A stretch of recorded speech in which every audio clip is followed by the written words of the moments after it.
Disk management. To navigate to the Disk Management menu, right-click to bring up the quick menu and select Main menu from the bottom of the list, followed by Disk Management.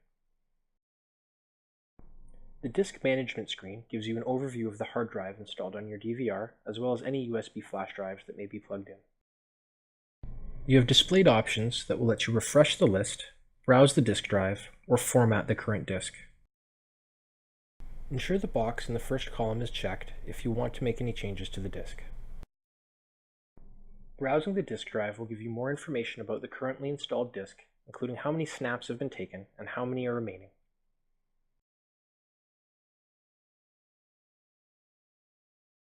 To format the DVR's hard drive, select the checkmark in the first column, followed by Format.